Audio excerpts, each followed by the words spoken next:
This video we want to talk about the position keyframes. So to get started here, we're just going to take a geometry object and drag it up into our scene tree or scene editor window. If you want to give it a material and or image or texture, you can go ahead and do that. Now if you watched our earlier video on animation, then you saw us move a sphere around the screen in a circular fashion.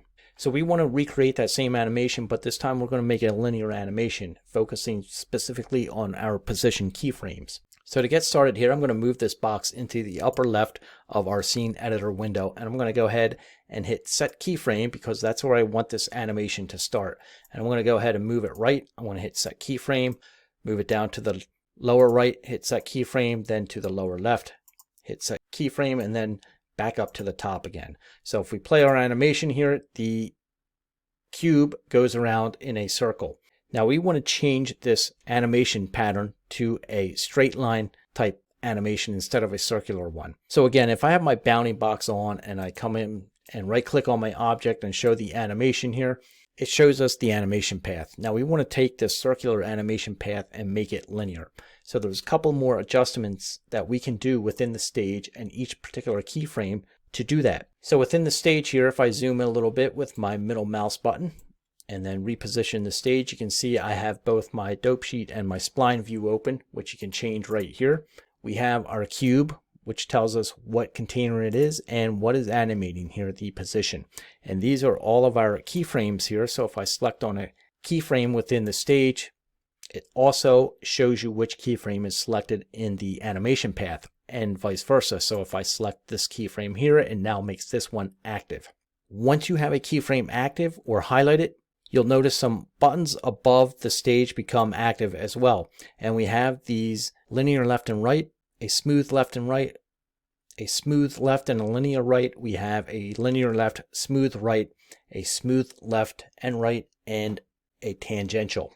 Now at any time we can select a keyframe and change it. In this case we wanted it linear left and right. However, when we do use it on a position keyframe, the linear left and right, nothing really happens within our animation here.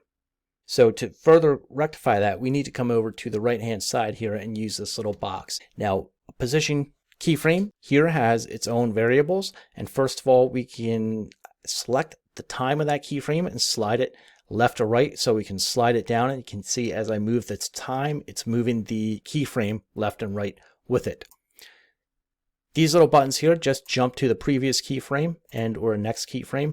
We also have within the keyframe the ability to adjust the X, Y, and Z position. So you can see in the scene editor window as we adjust the Y position here, it's moving that keyframe up and down.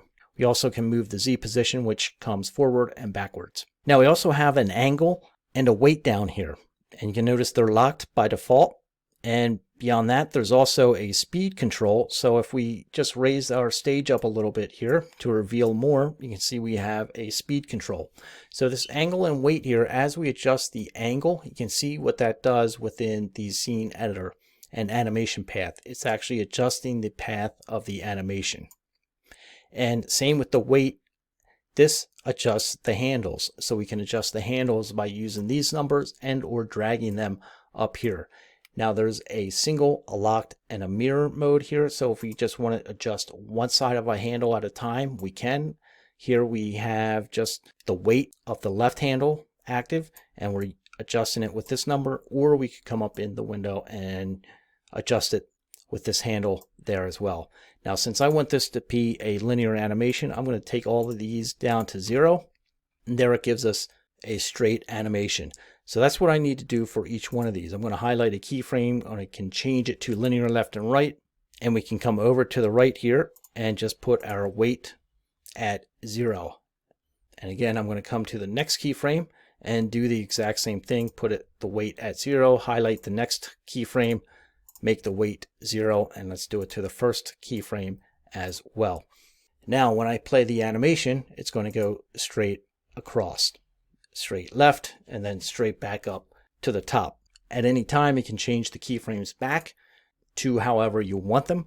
So we have a keyframe highlighted here, and again you can add some weight to it by adjusting these numbers and further modifying the animation that way.